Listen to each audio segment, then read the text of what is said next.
Hello fellow tubers, in this video I'll be doing a comparison and some footage samples of Sony Alpha 5000 versus Sony Alpha 6000. Now at the moment I'm filming with the point and shoot camera, which is Sony HX20V, and yeah, we're gonna see what we can find out about these two cameras. Now this video will be segmented into 4 parts. So first part, I'm going to show you the camera side by side, explain the actual controls a little bit, show what's the difference in terms of the actual physical aspect of the two cameras. The second part, I'm going to switch on the menus of both cameras side by side. I'm going to go through all the menus quickly and show you what's on the menu, so what's missing on this camera, for instance, or what's extra on this camera. The third part, I'm going to do a low light video performance check of the both cameras, so the Alpha 5000, Alpha 6000. I'm going to be doing a very low light comparison, so prepare for quite a bit of noise and things like that, but I want to see what these cameras can do with the kit lenses. Now, kit lenses are exactly the same, so comparison is very fair. Also, the fourth part of the video would be just a conclusion and overall impressions of the both cameras and what I think about them and what I think might be added to both of them. So let's get started. Alright, so first I'm going to start with the physical aspects of the cameras. Now, this is Alpha 5000, so the screen of the camera goes just up and down, so for selfies, or activating automatic timer, and goes completely down. Doesn't flip any other way, unfortunately. Now, the flash is here, so literally over the lens barrel. You can tilt it up, so have a little bit of softer shadows and a bit nicer lighting if you have a ceiling above your subject. So that can be used to your advantage. And here is Alpha 6000, so quite a bit bulkier and a little bit heavier model. Flashes, as you see, a little bit offset off the lens, but you can also tilt it a little bit up. As for the screen actually goes pretty much like the other camera, although it doesn't rotate all the way so you can see it from the front, which is unfortunate, but you can go at this angle. So basically if you're shooting, holding camera up like in a concert or some sort of event, that can be handy. But once again, as you see, I cannot go all the way to the front so I could see myself. Now, it's not really necessary, but it is a handy feature of this camera that you actually can tilt the screen all the way up. However, mind you, both screens would be much easier if there was a simple standard, all over the place standard, which basically the pivot point would be here. You can open the screen up to here and you can twist it around so that way you can see from any angle you want. And Sony, being Sony, unfortunately still keeps playing with these display designs. I don't know why, but anyway. Next up, the actual controls on the top of the camera. So we have obviously the flash button here, releases the flash. We have a left and right microphone ports. No hot shoe or cold shoe here. So as you see, you cannot mount a microphone or something on the camera, but that can be overcome with different solutions. So it's not a big deal, especially for just the standard consumer and beginners alike. Now, next you have here zoom out, zoom in button. By the way, talking about zoom in and zoom out, this on the lens, on the standard kit lens, also goes to wide and tele or zoom in, zoom out. And this also works zoom in and zoom out unless you switch to the manual focusing mode, and you can use this ring for focusing, this for zooming, and this for zooming. So lots of controls for zooming there, guys. And here you have on and off switch. And obviously you have a movie button over here. Now, in comparison, the Alpha 6000 has obviously OLED display here for your basically bright or very dark shots where you actually need to use the eyepiece. You have a hot shoe here. So there you go, already a difference. And here you have a flash, pop-up flash, so that, as I mentioned, it's a bit offset from the lens. Here you have selection wheel that's missing on this camera, and it's actually very, very nice to have one of these. You can go through the modes and select whatever you need. On, off, and as you see, unfortunately, well, some people might like actually when zoom is here as well, because when you're holding the camera with one hand, it's handy to zoom. You don't need to use another hand for zooming, but you know, we can argue about that. You have a one function button here that you can set to your own preference, and another wheel here on the side. So very, very nice. You have 1, 2, 3 additions compared to this camera. Also obviously the hot shoe, but no zoom control on the side, on the top side. Now in the front of the camera we have the usual dial here. You can click on it and use like directional as well.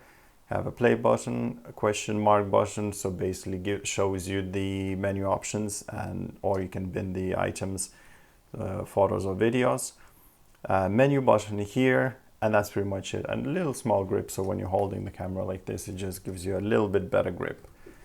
Now straight away on the a6000 or Alpha 6000, you have a much better grip here.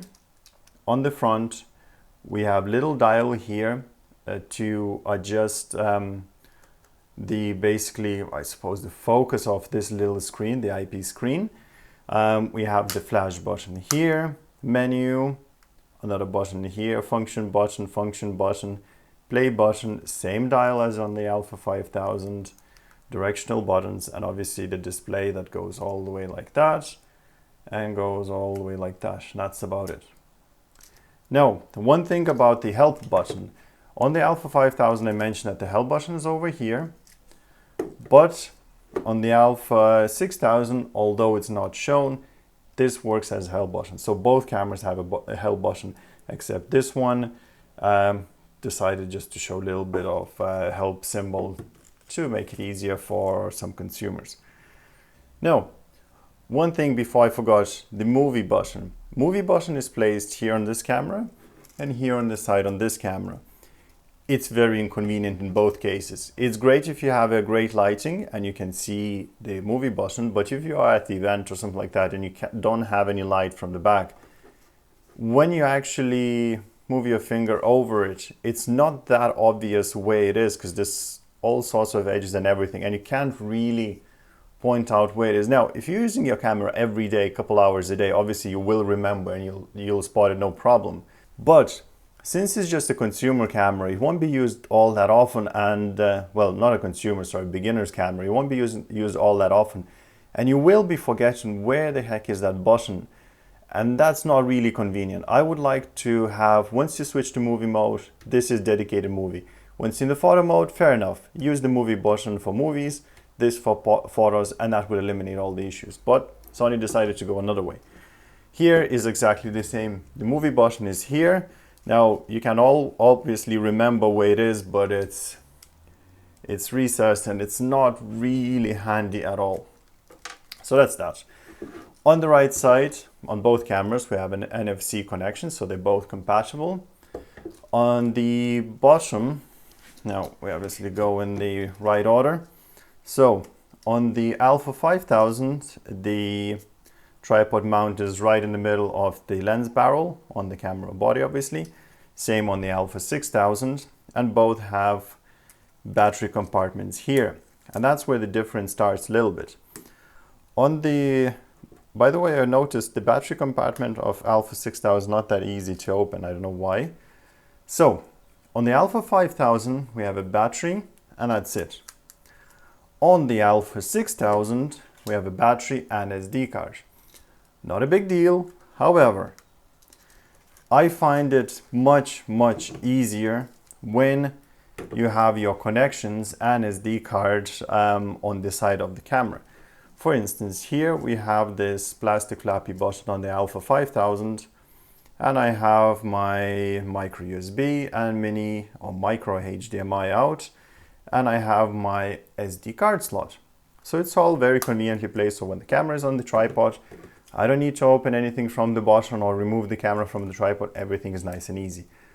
On the Alpha 6000, on the other hand, while you have HDMI and USB outs, which is great, by the way, Wi-Fi on both cameras, you don't have the SD card here or here. The SD card is actually here.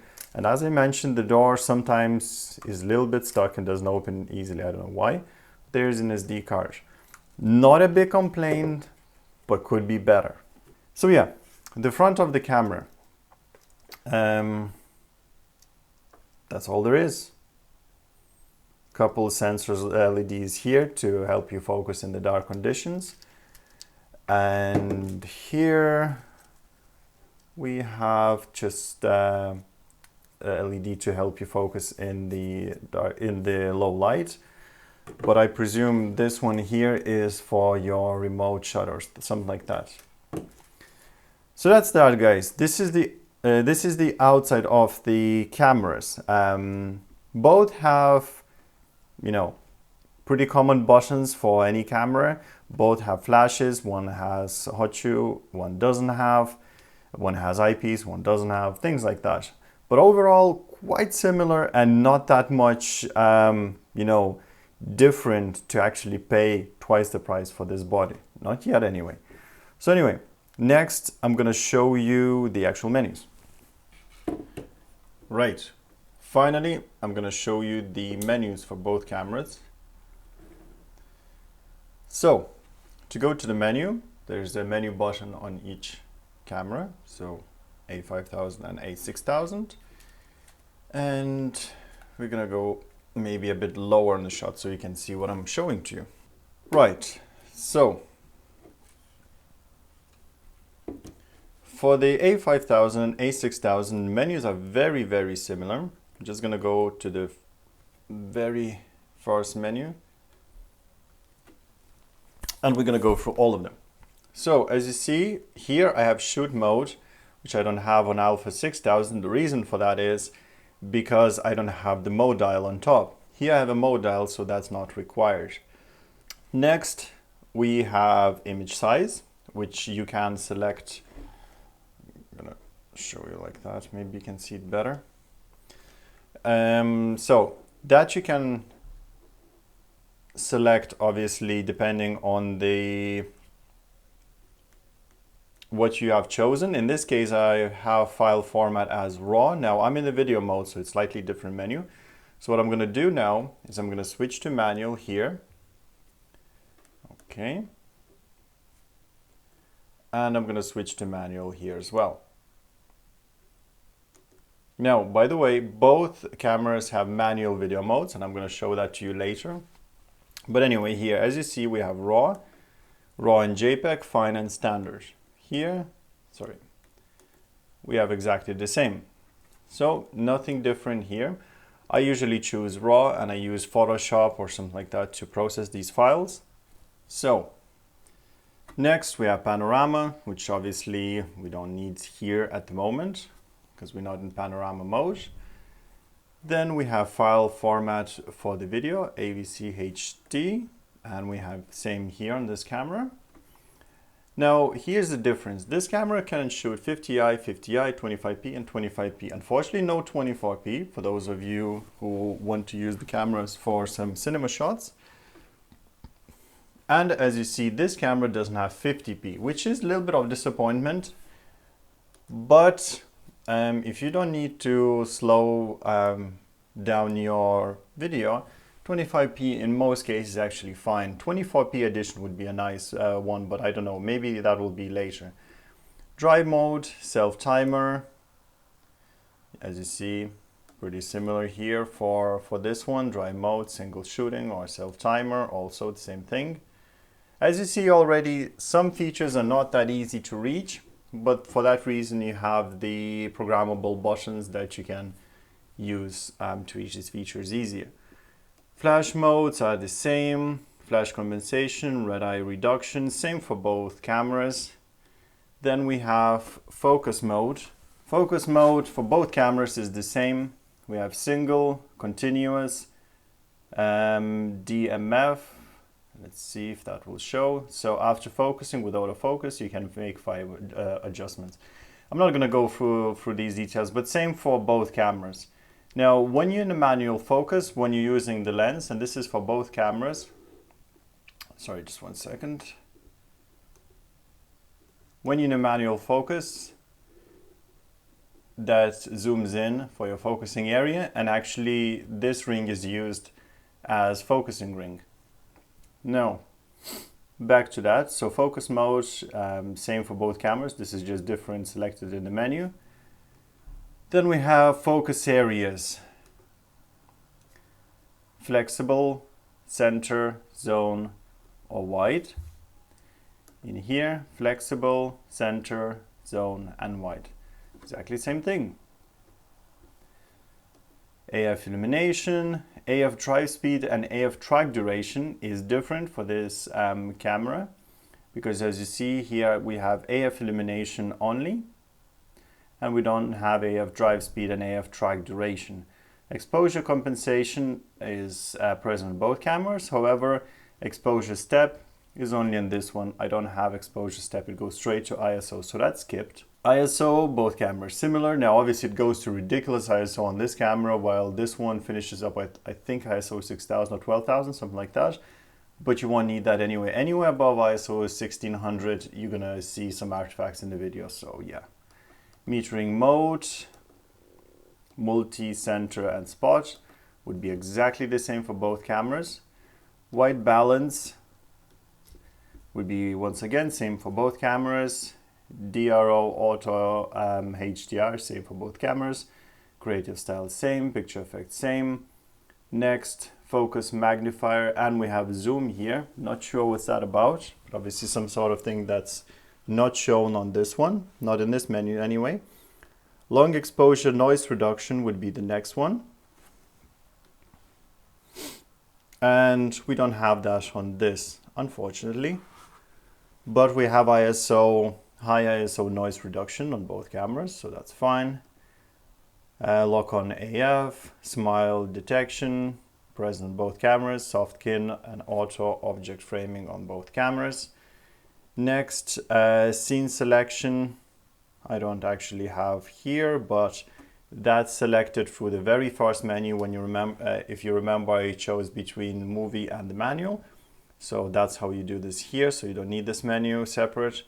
Movie, once again, some sort of options here. Steady shot on, available. Color space, available.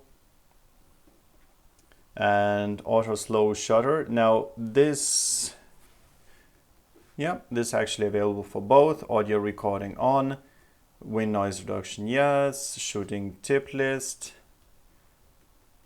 yeah. Very similar menu as you see, not much different. Next one, exactly the same.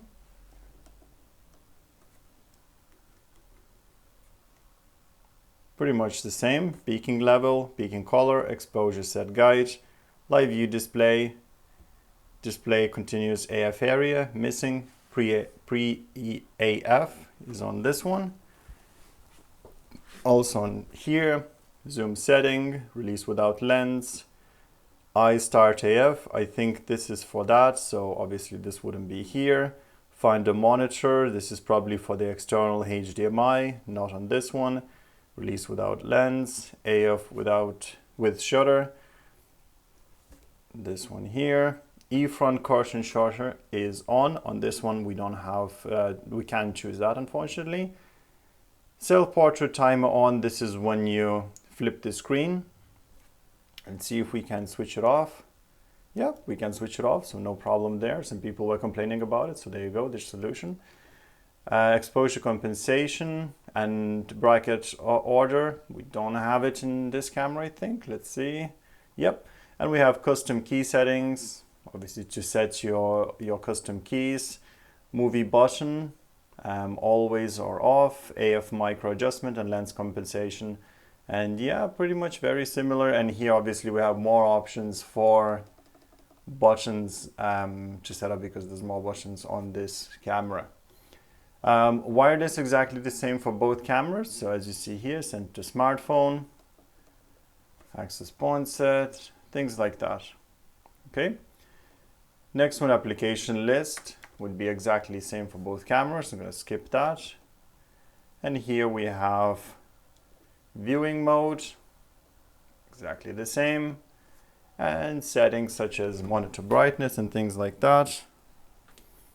So far the same, but as you see there's one more menu in here, so let's see what's that about. Tile menu off, yep, you have it here. Audio signals, find a color temperature, so that's for that.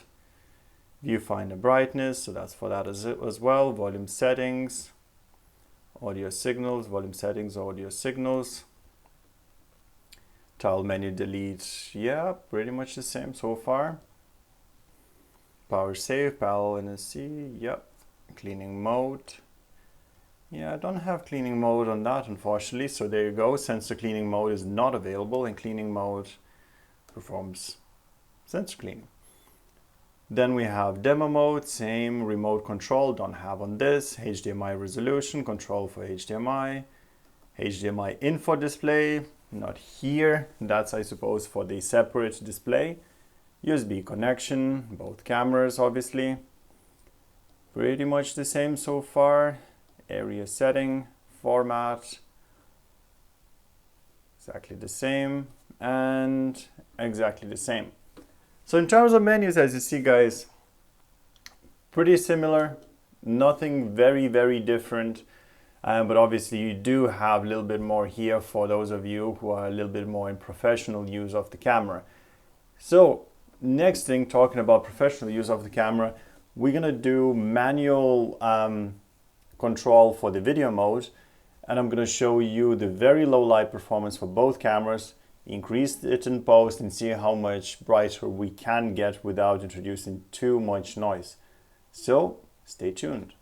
And I'm back. So here I'm going to do the light testing, and more correctly maybe I'm going to be doing a testing of the noise and performance in low light of the Sony Alpha 5000 and Sony Alpha 6000. I'm going to quickly show you the cameras.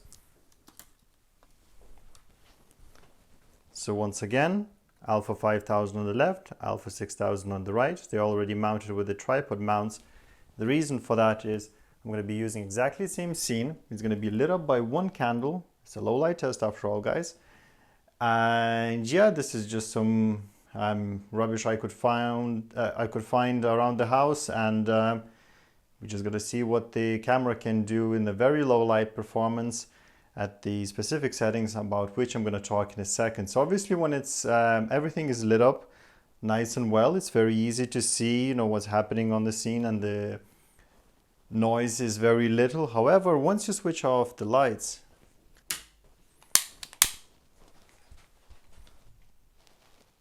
everything changes slightly. As you see, I'm going to be using just one single light. Now, each time I'm changing the camera, so when I'm going to put a5000 and when I'm going to put a6000, I'm going to be lighting up a different candle.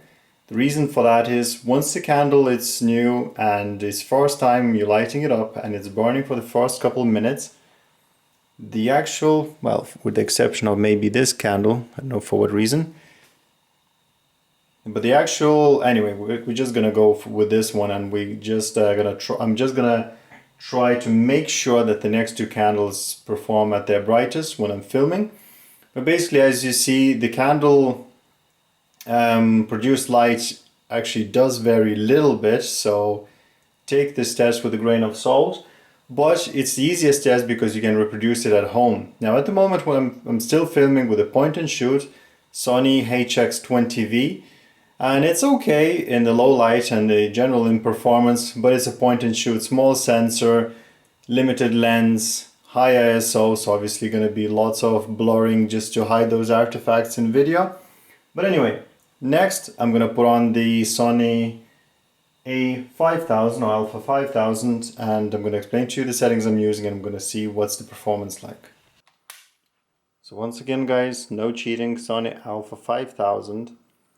Set manual settings, and the settings are 1/50th of the second, f3.5, ISO 1600, white balance set at custom. As you see, this light, this candle also dims down a bit. So we just go hope that the last candle is going to do the same. So the conditions will be the same. And the white balance at 2700 Kelvin. So yeah, that's what it looks like in the very, very low light at these settings. And that's Sony Alpha 5000 or Sony Alpha a5000. And that's a good lens, so pretty standard. It's zoomed out at the widest possible angle.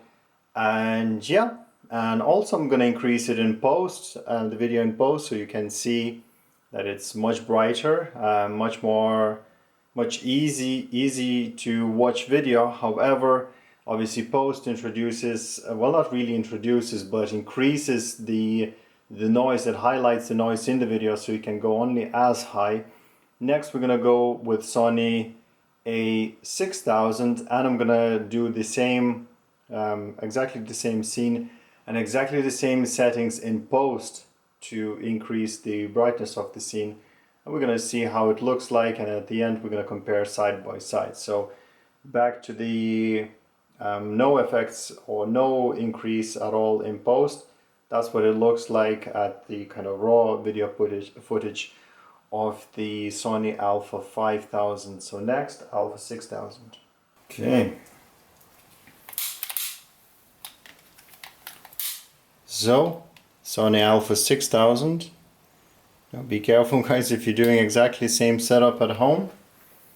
So yeah, same settings, 1/50th of a second, f3.5, ISO 1600, white balance set at custom 2700 Kelvin. And that's the setup, and once again the light dims quite a bit, so hopefully we can reproduce somewhere similar results. I'm gonna actually compare the video in the very beginning when it goes at the brightest, well, the candle goes at the brightest, and we're gonna see side-by-side comparison. But anyway, this is what it looks like in real life, and then I'm gonna increase now to in post a little bit. So once again, I'm using exactly the same settings as on a5000, so no cheating there. And as you see, now I'm going to show just side by side after the increase in post. That's what two videos look like. Now once again guys, you are the only ones who can see the difference. I'm just filming at the moment and I can't really tell whichever one is better, because the screens on the cameras are actually different. They are different in brightness, different in quality, and to me it might look very similar or the same, but when I'm gonna do it in post, when you view it on exactly the same monitor, it's gonna be a little bit different, I guess. So anyway, this is the low light performance. We're gonna go back to full light and we're gonna do a quick roundup of everything what I found out about these cameras, and I'm not going to judge them in terms of their performance. I'm just going to give you some tips and just give you a few ideas in general and my opinion what I think about these cameras. So, see you in a minute. Alright, conclusion time. So, we're going to go in the same order. First, about the external and physical aspects of the cameras. Both cameras are fine in terms of ergonomics. One thing is the screen straight away. Stupid decision in my opinion Sony made for these screens. Now there was a time when they introduced as a first time for the cameras, and it was interesting. I must admit, you know, none of the cameras had this flip out screen like that. It is handy. It makes a little bit more sense maybe on this camera because it's you know, it's much lower priced camera compared to something like that, or even more expensive cameras. And obviously for the budget camera, selfies are okay, and yeah, I understand that. For camera like this, completely irrelevant. You do need this flip out screen, and especially since it's not the high-end camera, this is kind of mid-range I consider, because quite a few features are missing or corners are cut. So I wouldn't consider this as your prosumer camera or something like that. Not at all. This would be your Sony 7R or 7S, whatever it is, the Alpha 7s. So this one is still consumer grade, mid-range, you know, beginner's advanced camera. This one would be kind of beginners only, really. but it has lots of manual controls. Both cameras have lots of manual controls, so that's nice. Obviously, having two dials here is a big help and really nice to have. But if you're starting with a camera, something like that would make a little bit more sense in the beginning, and it's quite fine. In terms of movie buttons, I already mentioned, I think it's a very silly placement of the movie button. And even if the placement is okay, Sony, please enable the movie button through the shutter button. Focus, shoot the movie, and that's it. Once you're in the movie mode, use this. Once you're not in the movie mode, fair enough. Use these buttons, dedicated buttons, to switch quickly from the photo mode to the movie mode. But no, they decided movie mode is with these buttons, and that's a little bit annoying. Flash, fine for both cameras. No hot shoe on this, no big deal. In terms of some people are complaining that, you know, when they're shooting the video, these things rattle a bit and give them trouble. Well, I tell you, I can give you a 1 cent solution to that. You take a rubber band, you roll it around, and it's going to be staying like this, not going to make any noise. Functionality will remain exactly the same. And if you use some sort of collar band, you can even match your clothes or some other accessories. So no problem at all. Camera mounts are exactly the same. And these are E-mounts. So pretty easy to swap lenses in between. The eyepiece here is fine, but I would like for it to rotate up and down a little bit. Control here for the kind of focus is okay, but not great. I find it a little bit flimsy to control. Lots of buttons here, lots of customization here, a little bit less, but still okay. In terms of the tripod mount, I'm glad they actually made tripod mount on both cameras, so it would be away from the battery compartment. So if you need to swap the battery, it's not a problem. I did like this camera a little bit more, however, the a5000, because here I can put an SD card and I can remove it without any sort of hassle when the camera is on the tripod. On this camera, the SD card goes in the bottom, as I showed you before, and there's an HDMI and everything out. This camera doesn't allow live HDMI out, which is a little bit disappointing, but once again, it's an entry-level camera, so that's absolutely fine. What else there? I don't know, ergonomics-wise, it's okay. One thing I must say is, in terms of the feature, so the Wi-Fi, and you know, you can take pictures or something or review pictures over Wi-Fi, very limited functionality and very, very disappointing. Like a Panasonic G6, which is similarly priced camera, offers much more. It's actually sitting in between those two cameras for the price similar to this, and offers much better Wi-Fi functionality. So disappointing, but once again, we all know that when Sony introduces some new features, they kind of die out sooner or later. So I'm not expecting this to pick up anytime soon either. So yeah, in terms of menus, both cameras are fine. Takes a little bit of time to get used to, but you have your custom buttons that you can set up on both cameras. Obviously much less on this camera, and you can control it that way. Photo quality and video quality, as you've seen there, is not too bad at all. It's actually pretty decent. And I'm pretty happy that even consumer grade camera has a big sensor and the same lenses, so you can swap them around. Later, actually, I will be showing you some very, very low price lenses that you can use for both cameras via obviously adapter, and they obviously will be manual, but they will be very, very low priced and will produce an amazing result, at least for the beginning, you know, so you can get used to the manual lenses maybe, and, you know, do some creative shots. So yeah, so that's the ergonomics and everything. Charging, another down point for me at least. When you're charging both cameras, so whether it's a higher model or lower spec model, you have to charge it via the micro USB. And this is annoying because it takes at least 3 hours to charge the battery from empty to completely charge it. And that's a long time, and you have to keep the camera connected. So, you know, you have to buy a separate charger, and separate charger can go up to $100 or around same in euro, about 80, 70 euro. Sorry, not the charger. Charger is actually less. The 80 euro, $100 was the actual direct power to here. So not even a charger. I don't know why it's so expensive. The charges would be a little bit less, but still around $50 or €50, which is still expensive. And I don't know, I wish they included that. So yeah, I haven't seen the video quality myself on the big screen, the comparison of low light between these two, so you would be the judge. I hope you liked the video. If you did, click the like button and subscribe for more videos to come. I'll obviously be doing more videos about this camera. This camera is actually not mine, so I can't hold it for much longer, but yeah, there you have it. Overall, I like these cameras. They're fine.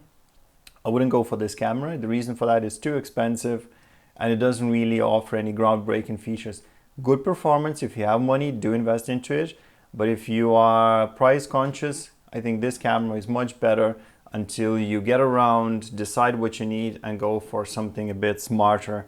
I don't know, maybe like a Panasonic GH4 or Sony 7R or something like that. This is a nice step up from this camera, but bit too pricey. When you think about it, you can have two of these cameras versus one of these, and the features are not that groundbreaking unless you have some dedicated studio equipment with the HDMI capture and things like that. So obviously, yes, that can help you out a bit. So anyway, thanks for watching, and any comments or questions in the comment section down below, and have a nice day.